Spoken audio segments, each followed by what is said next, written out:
کیا بہنوئی سے پردہ کرے گی مسلمان عورت؟ کیوں نہیں کرے گی؟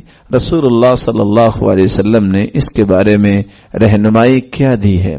ہر وہ ارائیت الحم الحم الموت، اور ہم کس کو کہتے ہیں عربی زبان میں؟ وہ رشتہ دار جو قریبی ہیں، جس کو آج کل دیور کا نام دیا جاتا ہے اور جیٹھ کا نام دیا جاتا ہے، یہ بہنوئی اسی طرح اس سے بھی پردہ کیا جائے گا۔ بعض لوگوں کا کہنا ہے کہ نہیں، بہنوئی سے پردہ نہیں ہوگا۔ اور کیوں کہتے ہیں پردہ نہیں ہوگا؟ کیونکہ جب تک اس کی ہمشیرہ اس کے گھر میں ہے، اس سے شادی نہیں ہو سکتی۔ یہ محرم جو ہے یہ مؤقت ہے، مؤبد نہیں۔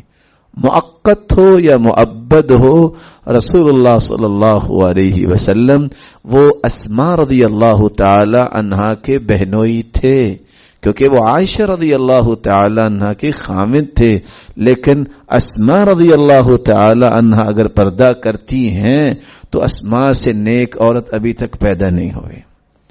رسول اللہ صلی اللہ علیہ وسلم نے اگر یہ بات سمجھائی ہوتی تو کم از کم اللہ کے رسول سے اسماء رضی اللہ تعالی عنہا نہ کرتی۔ اس لیے یہ موقت و محبت کی تقسیمیں نکال کر چھوٹ دے دینا، یہ شریعت سازی نہیں کرنی چاہیے۔ دین پڑھانے والی خاتون نے کہا کہ بہنوئی کیونکہ آپ بہن کے نکاح میں رکھتے، دوسری اس سے نکاح نہیں کر سکتے، اس سے محرم ہے، لہذا پردہ نہیں ہوگا۔ اللہ تعالیٰ اس کو صراط مستقیم دے۔ انسان سے بھول ہو جاتی ہے، اگر اس نے ایسا کہا ہے تو یہ ٹھیک نہیں ہے۔ ٹھیک کیا چیز ہے؟ جو اللہ کے رسول نے کہی ہے، جو اللہ کے رسول نے کر کے دکھائی۔ اسماء رضی اللہ تعالی عنہا پردہ کیا کرتی تھی۔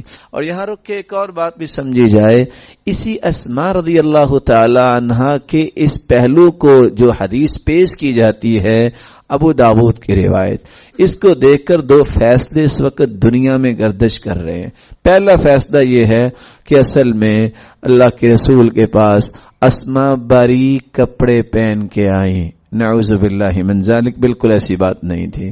تو آپ صلی اللہ علیہ وسلم نے فرمایا، یا اسماء اذا بلغت المرأة المحیض فلا يرى منها الا هذين، واشار الى الوجه والكفين۔ تو آپ نے فرمایا اسماء سنو، جب عورت بالغ ہو جاتی ہے تو پھر اس کا سوائے ہاتھ اور چہرے کی اور کچھ نظر نہیں آنا چاہیے۔ سب سے پہلی بات یہ روایت ضعیف جداً ہے۔ دوسری بات صاحبۃ القصہ جس کو اسماء رضی اللہ تعالی عنہا ہم کہتے ہیں، اس کی یہ حالت ہی نہیں تھی۔ مورخین نے، ابن حجر اسقلانی نے جو اسماء رضی اللہ تعالی عنہا کے متعلق لکھا ہے، وہ کیا لکھا ہے؟ فقیرۃ الحال، وہ فقیر الحال تھی، اس کے پاس باریک کپڑے آئے کہاں سے؟ دوسری بات یہ شرعی نصوص کے مخالف ہے۔ اگر چہرے کا پردہ نہیں تو پردہ ہے پھر کس چیز کا؟ اگر چہرے کا پردہ نہیں، صحیح بخاری کی روایت ہے، جب صفوان بن معطل رضی اللہ تعالی عنہ جو ریئر گارڈ تھے، جب وہ قافلے سے پیچھے رہ گئے اور سامان اٹھانے کے لیے ان کی ذمہ داری تھی، جب دیکھا کہ عائشہ رضی اللہ تعالی عنہ سو رہی ہیں تو دیکھ کے کیا کہتے ہیں؟ انا للہ و انا الیہ راجعون، مومنوں کی ماں۔ تو عائشہ رضی اللہ تعالی عنہ فرماتی ہے فاستيقظت باسترجاعی، میں نے جب انا للہ و انا الیہ راجعون کی آواز سنی تو میں بیدار ہوئی۔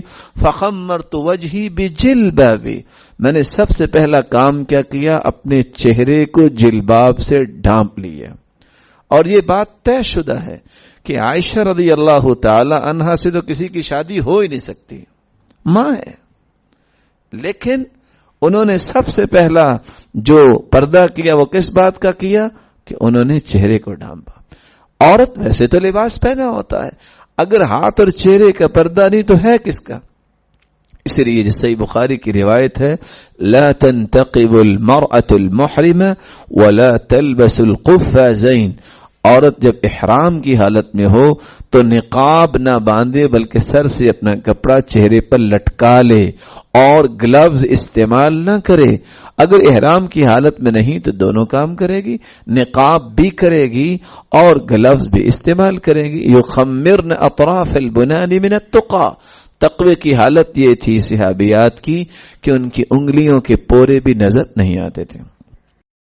اللہ کے دین کی دعوت اور لوگوں تک پہنچانے کے لیے اس ویڈیو کو ضرور لائک، شیئر، کمنٹ اور سبسکرائب کریں۔